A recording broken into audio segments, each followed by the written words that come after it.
ओम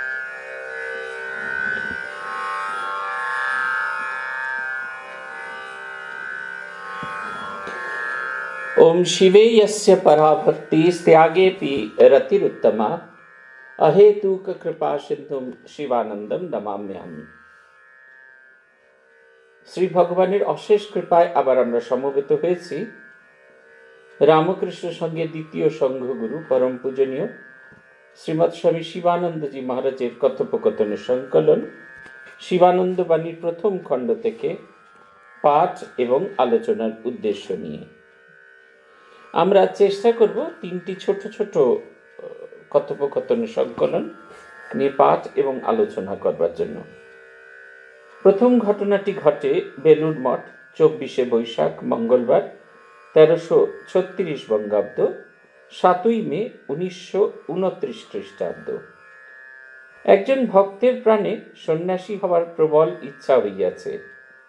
সে তাহার ইচ্ছা মহাপুরুষজিকে জ্ঞাপন করিলে তিনি বলিলেন, সে আমি কি জানি, তোমার আন্তরিক সন্ন্যাসী হবার ইচ্ছা হয়ে থাকে তো ব্যাস বেরিয়ে পড়ো। যদি সংসার অনিত্য বোধ হয়ে থাকে তো উত্তম কথা, কোথাও চলে যাও, খুব সাধন ভজন করো। তাতে আমাদের আদেশের বা নিষেধের কি প্রয়োজন? ভগবানের নাম সম্বল করে সংসার ত্যাগ করে চলে যাওয়া, সে তো মহাভাগ্যের কথা। তার কৃপা হলেই কেবল তা সম্ভব হয়। এখন মঠ মিশনে ঢোকার কোনো দরকার নেই। প্রথমটা খুব সাধন ভজনে ডুবে যাও, পরে যদি কোনো আদেশ পাও তো ভালো কথা, তখন মিশনে এসে তাঁর কাজকর্ম করবে। এটা একদিনের সংকলন। একজনের প্রাণে সন্ন্যাসী হওয়ার প্রবল ইচ্ছা জেগেছে। সে তার ইচ্ছা মহাপুরুষ মহারাজকে জানিয়েছে। আদেশ ঠিক নয়, সে মহাপুরুষ মহারাজের আশীর্বাদ প্রার্থনা করছেন এবং একই সঙ্গে সংঘে প্রবেশের অনুমতি চাইছে। সংঘে প্রবেশের অনুমতি তখন অত সহজে দেওয়া হতো না, এখনো যেমন খুব সহজে দেওয়া হয় না, তখনও সংঘ প্রবেশের অনুমতি সহজে দেওয়া হতো না। এখানে যেটা বলার কথা সেটা হচ্ছে, অনেকে মনে করেন যেরকম আইপিএস, আইএএস, ডব্লিউবিসিএস বা এরকম জাতীয় বড় কাজকর্ম যেরকম চাকরি বাকরি করছি, সাধুগিরিটা ওরকম একটা প্রফেশন, তা কিন্তু নয়। এটার সম্পূর্ণ কতগুলি জিনিসের ভীষণ প্রয়োজন। যদি সংসারকে অনিত্য বোধ হওয়া, আমরা তো সংসারকে নিত্য বোধ করেই মেতে থাকি। সংসারকে অনিত্য যখন বোধ হয় এবং যখন তার চেয়ে উত্তম জিনিস খোঁজার চেষ্টা করে, তখনই তার এই গৃহত্যাগের ইচ্ছে হয়। সব কিছু ছেড়ে শুধু ভগবানের জন্য একটি জীবনযাপন করা। তাকে সে সন্ন্যাসী গেরুয়া পোশাকে হতে পারে, গেরুয়া পোশাকে নাও হতে পারে, কিন্তু এই সংসারের অনিত্যতা বোধ হওয়া দরকার। বৈরাগ্যের সংজ্ঞা দিতে গিয়ে পূজনীয় ভগবান শ্রী রামকৃষ্ণদেব আমাদের বলছেন, বিষয়ে বিরাগ এবং ঈশ্বরে অনুরাগ দুটো একযোগে হওয়া দরকার। এই জগতের সব কিছু তার থেকে মনকে তুলে নেওয়া যেমন দরকার, সেই ফাঁকা মনে অধিষ্ঠান করার জন্য ঈশ্বরের প্রতি তার অনুরাগ, এটিও খুব দরকারি, এটিও খুব ইম্পর্টেন্ট। এটি যদি না থাকে তাহলে কোনো অবস্থাতে কখনোই হয় না। অনেকে সংসারের দুঃখ কষ্ট জ্বালা থেকে পরিত্রাণ পাওয়ার জন্য সাধু জীবন যাপন করার চেষ্টা করে, কিন্তু তারা জানবেন, যারা সংসারের দুঃখ কষ্ট থেকে পালিয়ে এসে সাধু হবার ইচ্ছা প্রকাশ করেছে, তারা সন্ন্যাস জীবন থেকেও পালাবে। কারণ এখানের যে সমস্যা, এটা আরো বেশি। মানসিক এত চাপ থাকে, সে তাতে টিকে শেষ অবধি, মাথা ঠান্ডা করে টিকে জীবনের শেষ অবধি গেরুয়া পরে থাকাটা এটা বেশ তপস্যার একটি কাজ। তাই বলছেন যে সংসারে যদি অনিত্য বোধ হয়ে থাকে তো উত্তম কথা, কোথাও চলে যাও, খুব সাধন ভজন করো, তাতে আমার আদেশের বা নিষেধের কি প্রয়োজন আছে? শারদানন্দজিকে একবার একজন ব্রহ্মচারী মহারাজ বলেছিলেন, তার খুব তপস্যা করবার ইচ্ছা, তিনি শারদানন্দজির আদেশের অপেক্ষা করছেন। শারদানন্দজি বললেন, যদি তোমার সত্যি সত্যি তপস্যা করার ইচ্ছা হতো তাহলে আমার আদেশের প্রয়োজন হতো না, তুমি এমনি বেরিয়ে পড়তে। আমাদের এই ডিজায়ারটা যদি জাগে তখন কোনো কারুর কোনো বাধা কিছু হয় না। ভগবান ডাক দেন এবং সেই ডাক শুনতে পাওয়াটা মহা সৌভাগ্যের কথা। বলছেন তার কৃপা হলেই কেবল তা সম্ভব হয়। তিনি যাকে ডাকবেন একমাত্র তাকেই সেই শুনতে পায়। বলছেন এখন মঠ মিশনে ঢোকার দরকার নেই, সাধন ভজন করো, তারপরে যদি কোনো আদেশ পাও তাহলে আসবে, এসে মিশনে অংশগ্রহণ করে কাজকর্ম করবে। দ্বিতীয় ঘটনাটি বেলুড় মঠ, 26শে বৈশাখ 1336 খ্রিস্টাব্দ, বৃহস্পতিবার, 9ই মে 1929 খ্রিস্টাব্দ। মহাপুরুষ মহারাজের একজোড়া পাদুকা পাইবার জন্য একজন ভক্ত খুব বিনতি করিয়া পত্র লিখিয়াছেন। তাহার প্রাণের ঐকান্তিক ইচ্ছা যে পাদুকা পূজা করেন। সে সম্পর্কে মহারাজ বলিতেছেন, পাদুকা পূজা করুক আর যাই করুক, সার বস্তু হলো ভগবানের ভক্তি।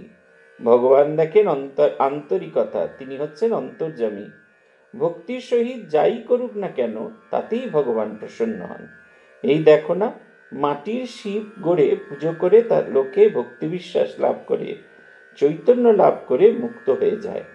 জিনিস তো মাটির গড়া শিব, তাকেই প্রেম ভক্তির সহিত পূজা করলে ভগবান প্রসন্ন হয়ে সেই পূজা গ্রহণ করেন। সেই জড় পদার্থ যা মাটির তৈরি তাই আবার চিন্ময় হয়ে যায়, জীবন্ত হয়ে যায়।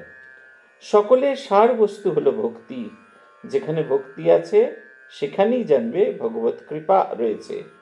এই বাহ্যিক পূজাদি কেবল উপলক্ষ মাত্র। গুরুর শ্রী পাদুকা পূজা করা একটা সময় খুবই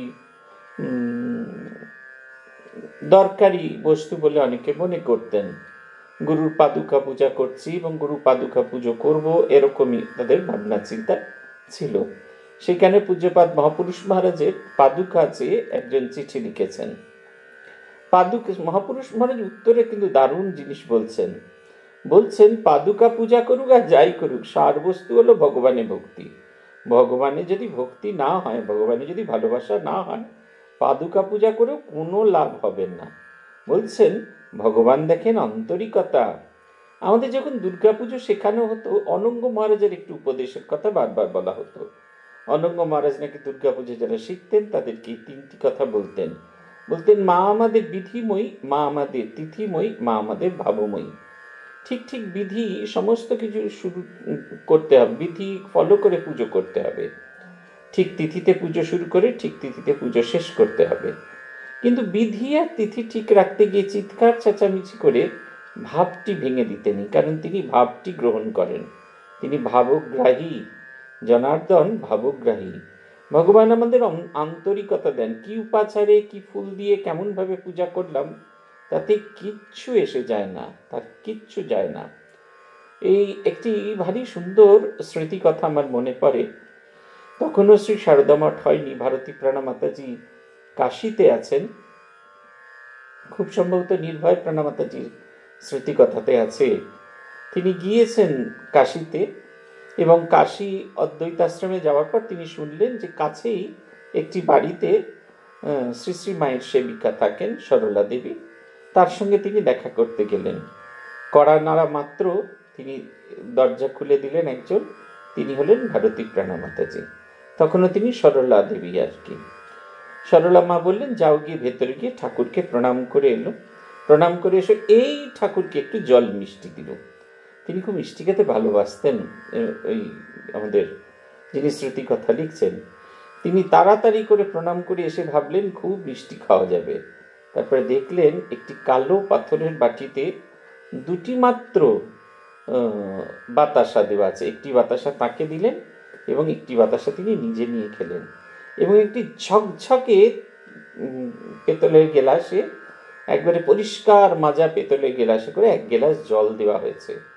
তিনি বলছেন ওই পাথরের বাটিতে দেওয়া 2টি আমাদের যে বস্তু, 2টি যে বাতাসা, সেটা যে কত ভালোবাসা এবং আন্তরিকতা দিয়ে মোড়া, সে আর বলে বোঝানো যায় না।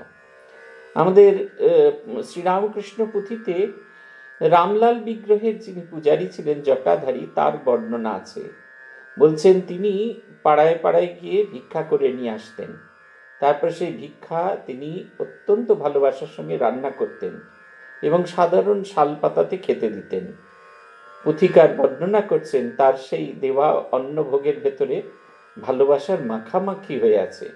ঠিক যেরকম করে মা কৌশল্যা তার রামচন্দ্রকে রাজভোগ খেতে দিতেন, ঠিক সেই রকম সেই একই ভালোবাসা দিয়ে তিনি তার রামলাল বিগ্রহকেও সেই জটাধারী খেতে দিতেন। এইটি হচ্ছে আন্তরিকতা। ভগবান দেখেন আন্তরিকতা, কারণ তিনি অন্তর্যামী। আমরা বাইরে যতই ফাঁট দেখাই না কেন, যদি ভেতরটা আমাদের ফাঁকা হয়, তাহলে সে পূজা কখনো গৃহীত হবে না। ভক্তির সহিত যাই করুক না কেন, তাতেই ভগবান প্রসন্ন হবে। ভালোবেসে আপনি যাই করুন না কেন, তাতেই ভগবান প্রসন্ন হবেন। এই দেখো না, মাটির শিব গড়ে পূজা করে লোকে ভক্তি বিশ্বাস লাভ করে, চৈতন্য লাভ করে মুক্ত হয়ে যায়। এই যে মাটির শিব গড়ে আমরা পুজো করি, সেটা মাটিরই, একেবারে মাটির জিনিস, কিন্তু আমরা বিশ্বাস করি তাতে তিনি বিরাজ করছেন। মা ঠাকুরুন কত বড় বিশ্বাসের কথা বলছেন ছায়া আর কায়া সমান। ছায়া মূর্তিতে শ্রীরামকৃষ্ণের যে ছায়া মূর্তি আছে, অর্থাৎ ফটোগ্রাফ, তার ভেতরে সেটাই কায়ার সমান। অর্থাৎ ছায়ামূর্তি দর্শন করলেই আমরা যেন বিশ্বাস করি যাতে শ্রীরামকৃষ্ণ বিরাজ করছেন। যারা বিশ্বাস করেন তাদের সত্যি সত্যি তিনি দর্শন দেন, তাদের মনে সেই ভাব তিনি গ্রহণ করেন। জিনিস তো মাটির গড়া, সেই জড় পদার্থ যা মাটির তৈরি, তাই আবার চিন্ময় হয়ে যায়, এবং সেই পূজা ভগবান প্রসন্ন হয়ে গ্রহণ করেন। যেখানে ভক্তি থাকে সেখানেই জানবে ভগবত কৃপা রয়েছে। এই বাহ্যিক পূজাটি কেবল উপলক্ষ মাত্র, বাহ্যিক পূজাটি কেবল উপলক্ষ। আসল কথাটি হচ্ছে ভক্তি। রেঙ্গুনে দেখা হয়েছে রামকৃষ্ণানন্দজি মহারাজের সঙ্গে লেখক শরৎচন্দ্র চট্টোপাধ্যায়। শরৎচন্দ্র চট্টোপাধ্যায় দেখছেন রামকৃষ্ণজি মোটা মানুষ, তো অনেকখানি রাস্তা হেঁটে গেছেন চাঁপা ফুল তুলবেন বলে। কেন গিয়েছেন শরৎবাবু জানতেন না। শরৎবাবু প্রশ্ন করাতে শশী মহারাজ তার উত্তরীয় ভাঁজ খুলে দেখাচ্ছেন, সেখানে তিনি কয়েকটি চাঁপা ফুল তোলবার জন্য এতটা দূর রাস্তা হেঁটে গেছেন। বলছেন মাঝে এই কটা চাঁপা ফুলের জন্য এত দূর গেলেন? ভারী সুন্দর উত্তর। ভজন পূজন সাধন সবই তো ফাঁকি, প্রভু এরই মাঝে তোমাকেই ডাকি। এই যে তার জন্য আমরা জিনিসপত্র আনতে গেছি, সংগ্রহ করতে গেছি, এসব আদতে বেকার। কিন্তু এই যে স্মরণ হচ্ছে যে এই ফুলের শ্রীরামকৃষ্ণের পাদপদ্মে দেওয়া হবে, তার থেকে শোভিত হবে তার শ্রীপাদপদ্ম, তার যে দিব্য সুগন্ধ, তার শ্রীরামকৃষ্ণের নাকে গেলে তাঁর ভালো লাগবে, তাঁর প্রীতির জন্য করা, এতেই সব কিছু হয়। আমার মনে আছে আমরা তখন সদ্য আমাদের ব্রহ্মচর্য দীক্ষা হয়েছে, রোজ সকালে ঠাকুর ঘরে বসে জপ করতে গিয়ে ঢুল আসে। পূজনীয় স্বামী রঙ্গনাথ আনন্দজি, তখন তিনি প্রেসিডেন্ট, তখন তাকে বলা হচ্ছে, তখন মহারাজ বললেন যে অ্যাটিটিউডটা বদল করে ফেলো। মনে করো এই যে মন্দিরে তুমি যাচ্ছ, এতে গিয়ে তোমার কোনো লাভ হচ্ছে না, কিন্তু তুমি যদি মন্দিরে যাও ঠাকুরের খুব ভালো লাগবে। তুমি এই যদি সেলফলেস যে কাজ করছো, নিঃস্বার্থ যে কাজ করছো, সে করে তোমার কোনো লাভ হচ্ছে না, কিন্তু যদি ভাবো তুমি যদি নিঃস্বার্থভাবে কাজ করলে তিনি প্রীত হবেন। বলছেন যে তুমি এই যে নিত্য জপ ধ্যান করছো, মন দিয়ে যদি জপ ধ্যান করো, তাহলে যদি মনে করো যে ঠাকুর এতে প্রীত হবে, কখনোই তোমার ঘুম আসবে না। সব তাঁর প্রীতির জন্য করো, তাকে এমন উজাড় করে ভালোবাসো যাতে সব কাজ তার বলে বোধ হয়, আর সেই কাজে তোমার প্রীতি উৎপাদন হবে। আমরা আজকে তৃতীয় ঘটনাটি পড়ব। এটিও বেলুড় মঠের 30শে বৈশাখ সোমবার 1336 বঙ্গাব্দ, 13ই মে 1929 খ্রিস্টাব্দ। সকালবেলা মহাপুরুষ মহারাজ তাঁর ঘরে বসিয়া আছেন। মঠের সাধুবৃন্দ অনেকেই তথায় উপস্থিত, নানা প্রকার কথাবার্তা হইতেছে। গত কয়েকদিন যাবৎ মঠে সন্ধ্যার পর ক্লাস হইতেছে। মঠের প্রায় সকল সাধুই তাহাতে উপস্থিত থাকেন। সেই প্রসঙ্গ উঠিল। ক্লাসে স্বামীজি রচিত মঠের নিয়মাবলী পড়া হইতেছিল। এক একটি নিয়মাবলী পাঠ করা হয় এবং তাহা লইয়া আলোচনাদি চলিতে থাকে। সুধীর মহারাজ, কালীকৃষ্ণ মহারাজ প্রভৃতি অন্যান্য প্রবীণ সন্ন্যাসী সেই ক্লাসে উপস্থিত থাকেন এবং জটিল প্রশ্নাদির সমাধান করিয়া দেন। ক্লাস সম্বন্ধে মহাপুরুষজি বলিলেন, এরূপ আলোচনাদি হওয়া খুব ভালো। এ মঠ, এখানে দিনরাত পুজো পাঠ জপ ধ্যান সৎপ্রসঙ্গ এসব চলবে। জনৈক সন্ন্যাসী, আজকাল মঠের নিয়মাবলী পড়া হচ্ছে মহারাজ, ও খুব ভালো। স্বামীজির কথা ওসব ঋষিবাক্য সূত্রাকারে লেখা আছে, এক একটি কথার মধ্যে কত কত ভাব নিহিত রয়েছে। যেসব কথা নিয়ে পরস্পর আলোচনা করলে অনেক নতুন জিনিস পাওয়া যায়, সেসব কথা নিয়ে পরস্পর আলোচনা করলে অনেক নতুন জিনিস পাওয়া যায়। মঠে ওসব যত হয় ততই ভালো। প্রত্যেকেরই জীবনের লক্ষ্যের দিকে নজর হওয়া চাই। ভগবত ভক্তি, বিশ্বাস, প্রেম, প্রীতি, পবিত্রতা, পরস্পরের প্রতি ভালোবাসা, এইসবই তো জীবনের উদ্দেশ্য। বাড়িঘর ছেড়ে তো আমরা এখানে এসেছি, তার মানে কি? কেন এসেছি? কেন এই সংঘবদ্ধভাবে এখানে আছি আমরা? কিসে আমাদের ত্যাগের ভাব বাড়বে, তার জন্য কাতর প্রার্থনা করতে হবে। 1927 সালে, যখন 1926 সালে সঙ্গে একটি অদ্ভুত ঘটনা ঘটল। ধর্ম মহাসভা, প্রথম রামকৃষ্ণ মঠের ধর্ম মহাসভা আহুত হলো। সেই ধর্ম মহাসভায় একটি প্রস্তাব গ্রহণ করা হলো, একটি কমিটি তৈরি হলো, যেটির নাম ওয়ার্কিং কমিটি। সে সময় মহাপুরুষ মহারাজ এবং শারদানন্দজি এবং অন্যান্য শ্রীরামকৃষ্ণ পার্ষদদের মনে হতে থাকলো, একে একে নিবিচে দেউটি এক এক করে সমস্ত পার্ষদরা অপসৃত হচ্ছেন।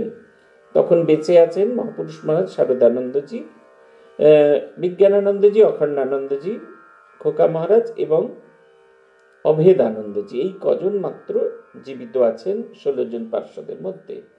তাই তাদের মনে হতে থাকলো ধীরে ধীরে এই যে মঠ পরিচালনার দায়িত্ব এই ফার্স্ট জেনারেশন সন্ন্যাসীকে, শ্রীরামকৃষ্ণ পার্ষদদের সন্তানের পরে সেকেন্ড জেনারেশন সন্ন্যাসীদের হাতে সমর্পণ করা হবে।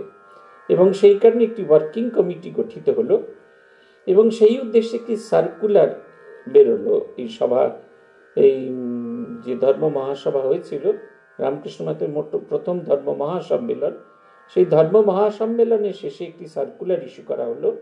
সেই সার্কুলারটি জয়েন্টলি সই করলেন পূজনীয় স্বামী শিবানন্দজি মহারাজ সঙ্ঘগুরু হিসেবে এবং পূজনীয় স্বামী শারদানন্দজি মহারাজ রামকৃষ্ণ মঠ মিশনের সম্পাদক হিসেবে তিনি সই করলেন। তাতে বলা ছিল যে এই যে ওয়ার্কিং কমিটি হচ্ছে, এই ওয়ার্কিং কমিটিতে এরা থাকবেন, এদের কাছে প্রশাসনিক বিষয়ে যোগাযোগ করতে হবে এবং কোনো আধ্যাত্মিক বিষয়ে যোগাযোগের যদি প্রয়োজন হয় তাহলে অবশ্যই যেন শারদানন্দজি অথবা স্বামী শিবানন্দজির কাছে যোগাযোগ করা হয়। এরপর থেকে ধীরে ধীরে শুরু হলো এই যে হস্তান্তর, ক্ষমতার হস্তান্তর হচ্ছে, সেই বিষয় নিয়ে কাজ শুরু হলো। মঠেতে এই বিকেল নাইট ক্লাসে, মানে সন্ধেবেলায় জপ ধ্যানের পরে সকলে এক জায়গায় এসে মঠের যে রুলস, মঠ রুলস, সেটি পাঠ করা হলো। সেটি পাঠ হতো, সেটি আলোচনা হতো। মূলত ব্যাখ্যা করতেন স্বামী শারদানন্দজি এবং স্বামী বিরজানন্দজি, কারণ বিরজানন্দজি ছিলেন এই প্রথম ওয়ার্কিং কমিটির সেক্রেটারি। তিনি এই কাজগুলোকে ভারী সুন্দরভাবে করতেন এবং শুদ্ধানন্দজি, যেহেতু স্বামীজি তাকে এগুলি ডিকটেট করেছিলেন, তাই স্বামীজির ভাবগুলোকে তিনি খুব ভালো বুঝতে পারতেন। সেই বিষয়ে পূজনীয় মহাপুরুষ মহারাজের সঙ্গে কথা হলো যে এই সমস্ত, মহাপুরুষ মহারাজ বললেন এরূপ আলোচনাদি হওয়া খুব ভালো। এই মঠ, এখানে দিনরাত পুজো পাঠ জপ ধ্যান সৎপ্রসঙ্গ সব চলবে। আবর্তিত হতে থাকবে মন সবসময় ভগবানের দিকে। একজন বললেন আজকাল মঠের নিয়মাবলী পাঠ করা হচ্ছে। মহারাজ বললেন ও খুব ভালো, স্বামীজির কথা ওসব ঋষি বাক্য সূত্রাকারে লেখা আছে, সত্যি সূত্রাকারে লেখা আছে এবং অদ্ভুত রকমের মিল খুঁজে পাওয়া যায়। তৈত্তরীয় উপনিষদে যেখানে গুরু শিষ্যকে উপদেশ দিচ্ছেন, সেখানে একটি উপদেশ আছেন, স্বাধ্যায় ন প্রমদিতব্যম। স্বাধ্যায় পড়াশোনার অভ্যাস, প্রমদিতব্যম মানে ভুলে যাওয়া, ন প্রমদিতব্যম মানে ভুলে না যাওয়া। পড়াশোনার অভ্যাস কখনো ছাড়বেন না, গুরু তার শিষ্যকে বলছেন। এর অর্থ কি যে রোজকার রোজ এই পুরোনো দিনের পড়া বারবার খুলে খুলে দেখা, তা নয়। নিজেকে আপগ্রেড করতে কখনো ভুলবে না। বিশ্বের জগতের যেখানে কিছু যা কিছু যে জ্ঞান, সে জ্ঞান আহরণের যে অভ্যাস, সেই জ্ঞান আহরণের অভ্যাসটি যেন কখনো তোমার থেকে সরে না যায়।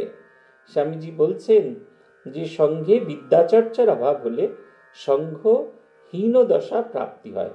বিদ্যা একটা অথৈ সাগর, তার যদি চর্চা হলে নতুন নতুন ভাব আমাদেরকে সমৃদ্ধ করবে, এবং এই ভাব যত আমাদের সমৃদ্ধ করবে তত আমরা বহতি নদীর মতো হব, নদীর মতো আমরা সাধন রাজ্যের দিকে আমাদের ইষ্টপথে চালিত হব।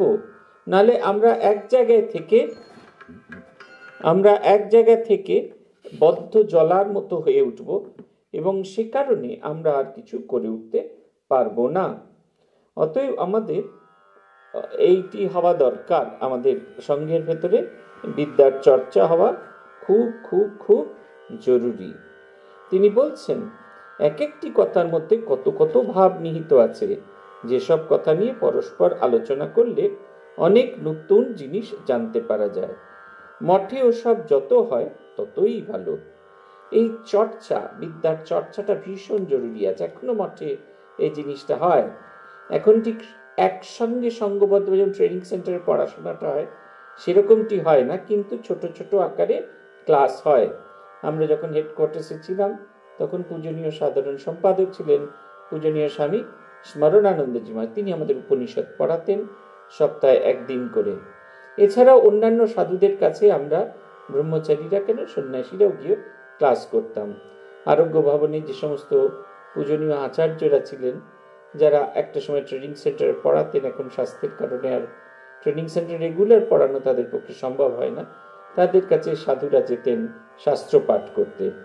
এমনকি আমাদের সেন্টারেও আমরা সাধু ব্রহ্মচারীরা মিলে নিত্য দুবেলা তো পড়াশোনা হয়, আরও একটা অতিরিক্ত সময় ঠিক করে সেই সময় কয়েকজন যারা নভিস, যারা নতুন এসেছে, তাদের জন্য শাস্ত্র পাঠের ব্যবস্থা করা থাকে। শাস্ত্র পাঠ করলে মনের অন্ধকার দূরীভূত হয়, আমরা নতুন করে নিজেদের দেখে উঠতে পারি। তাই বলছেন প্রত্যেকের জীবনে এতে কি হয়, প্রত্যেক জীবনের প্রতি লক্ষ্যের দিকে নজর হওয়া চাই। শাস্ত্রপাঠে কেন আমাদের জীবনের লক্ষ্যের প্রতি নজর হয়? শাস্ত্রপাঠের যে দৃষ্টিভঙ্গি সেটা সম্পূর্ণ নৈর্ব্যক্তিক, ইম্পার্সোনাল। তিনি যেন সাক্ষীর স্বরূপ বলে চলেছেন, কারুর পক্ষে নয়, এ পক্ষেও নয় ও পক্ষেও নয়। তিনি নিষ্পক্ষ হয়ে কথা বলেছেন। শাস্ত্রের এই কথাগুলো যখন আমরা চর্চা করি তখন আমরা নিজেদেরকে আপগ্রেড করতে পারি, নিজেদেরকে উন্নত করতে পারি। এতে কি হয়, ভক্তি বিশ্বাস, ভগবত ভক্তি, ভগবানের প্রতি ভক্তি বিশ্বাস, ভালোবাসা, প্রীতি, পবিত্রতা এবং পরস্পরের ভালোবাসা। এই যে আমরা সঙ্গবদ্ধ আছি, একে অপরের প্রতি যদি ভালোবাসা না থাকে তাহলে এটা হয় না। আমার মনে আছে হেডকোয়ার্টার্সে একবার অসুস্থ হয়ে পড়েছিলাম, তখন রাত্রি প্রায় 10টা। ছোট্ট করে একজনকে ফোন করে বললাম খুব কষ্ট হচ্ছে। আমি একেবারে হতবাক হয়ে গেলাম। 10:30টার মধ্যে ডাক্তার এসে গেল, অন্যান্য সাধু ব্রহ্মচারীও এসে গেলেন, এবং ডাক্তার মহারাজ যিনি এলেন তিনি সঙ্গে করে ইসিজি মেশিনও নিয়ে নিলেন। ইসিজি মেশিনে ইসিজি হয়ে গেল। তারপরে সেই ইসিজি মেশিনকে খণ্ড খণ্ড করে ছবি তুলে হোয়াটসঅ্যাপে সেবা প্রতিষ্ঠানের ডাক্তারের কাছে পাঠিয়ে তার সঙ্গে কনসালটেশন হয়ে গেল। এরই মধ্যে ভেহিকল ডিপার্টমেন্ট থেকে গাড়ি এসে গেল, এবং ব্রহ্মচারীরা, আমি দেখছি, আমার তখন উঠে বসার মতো অবস্থা নেই, কিন্তু দেখছি ব্রহ্মচারীরা ধীরে ধীরে কাপড়, জামা, জপের মালা, যে ওষুধ খাই, প্রেসক্রিপশন, সমস্ত কিছু টুকটুক টুকটুক করে ব্যাগের মধ্যে ভরছে। 1-1.5 দিন বাদে যখন জ্ঞান ফিরল তখন জিজ্ঞেস করছি আজকে কত তারিখ, কি বার। তারপরে মোবাইল ফোনে ফোন করতে গিয়ে দেখি মোবাইল ফোনে চার্জ নেই। আমি জিজ্ঞেস করলাম দেখো দেখি ব্যাগের ভিতরে চার্জার আছে কিনা। ব্যাগ খুলতেই দেখা গেল চার্জারটুকুও দিয়েছে। এবং যখন এরা সব গুছিয়ে গেছে আমাকে হাসপাতালে পাঠিয়ে দিলেন, আমার এখনো মনে আছে আইটিইউতে যখন ভর্তি হচ্ছি সেই ঘরের বাইরে সেই দরজায় দেখা যাচ্ছে যে সময়টা দেখা যাচ্ছে, এবং সময়টা দেখলাম রাত্রি 12:05। অর্থাৎ 10:30টায়, 10টা থেকে 10:30টার ভেতরে এত কাণ্ড হয়ে সব কিছু হয়ে আমরা এখান থেকে বেলুড় মঠ থেকে সেবা প্রতিষ্ঠান পৌঁছে প্রাইমারি চিকিৎসা হয়ে যাওয়ার পর হাসপাতালে ভর্তিও হয়ে গেলাম। সঙ্গবদ্ধভাবে এই কাজটা তখনই সম্ভব হয় যখন পরস্পরের প্রতি আমরা এরকম ভালোবাসার বন্ধনে বাঁধি। বাড়িঘর ছেড়ে আসার একটাই উদ্দেশ্য, কেন এসেছি, এবং কেন এই সঙ্গবদ্ধভাবে জীবনযাপন করছি। এগুলি যদি আমাদের যত ভাব বাড়বে, তত আমাদের ভেতরে ত্যাগের ভাব বাড়বে এবং তত আমরা কাতর প্রাণে আমাদের আত্মসংশুদ্ধি এবং উন্নত জীবনের জন্য ঈশ্বরের কাছে প্রার্থনা করব। সামনে একজন সন্ন্যাসী দাঁড়িয়েছিল। তাকে লক্ষ্য করে মহাপুরুষজি বললেন, কি তুমি এ ক্লাসে যোগদান করো? তো সন্ন্যাসী, আজ্ঞে না, সন্ধেবেলায় খেটে খুঁটে এসে খুব ক্লান্ত বোধ করি, তাই থাকতে পারি না। মহারাজ, না, এসব শোনা খুব ভালো। স্বামীজি দূরদ্রষ্টা ঋষি, তিনি ভবিষ্যতে কি হবে না হবে সব জানতে পারতেন, তাই এসব নিয়ম করে গেছেন মঠের জন্য। তার কথা আমরা যত আলোচনা করব, যত পালন করব, ততই আমাদের কল্যাণ হবে। আমরা যেসব সাধু, ভগবান লাভই আমাদের জীবনের একমাত্র উদ্দেশ্য। এ সংসার ভারী সাংঘাতিক জায়গা। এখানে 5 রকম কাজকর্মের সঙ্গে জড়িত থেকে ঠিক লক্ষ্যের দিকে চলা বড়ই মুশকিল, কখনো বা পদস্খলন হয়ে যায়। ঠাকুর যেমন বলতেন, মাঠের উঁচু আল পথ দিয়ে যেতে যেতে ছেলেদের পা পিছলে যায়। যে ছেলে বাপের হাত ধরে থাকে, সে কখনো বা টাল সামলাতে না পারে, একবার হয়তো আল থেকে নিচে পড়ে গেল, কিন্তু যে ছেলের হাত বাপ নিজে ধরে থাকে, তার আর পড়বার ভয় থাকে না। সেই রকমই আমরাও তো সংসারের কুটিল দুর্গম পথে বিচরণ করছি। পড়ে যাওয়া তো খুবই সম্ভাবনা, কিন্তু ঠাকুর যদি আমাদের হাত ধরে থাকেন, তো আর পড়বার ভয় নেই। তা ঠাকুর আমাদের হাত ধরে আছেন, নইলে কোথায় কখন পিছলে পড়তাম কি জানি। তিনি বলছেন, এসব কথা, বিশেষ করে স্বামীজির কথা শোনা খুব জরুরি। স্বামীজি কি করেন? স্বামীজির কথার বৈশিষ্ট্য কি? স্বামীজির কথা আমাদের মনের ভেতরে একটা ব্রাশ আপ হয়ে যায়। সব কিছুই আছে। স্বামীজি বলছেন না, all power is there within you, you can do anything and everything. আমরা সব কাজ করতে পারি, কিন্তু অনেক সময় আমরা পেরে উঠি না, কি একটা যেন আটকায়। স্বামীজির একটা ভারী সুন্দর কথা আছে। বয়স্ক সাধুরা আমাদের বলতেন যে রোজ যখন পারবি একটু করে স্বামীজির কথা পড়বি।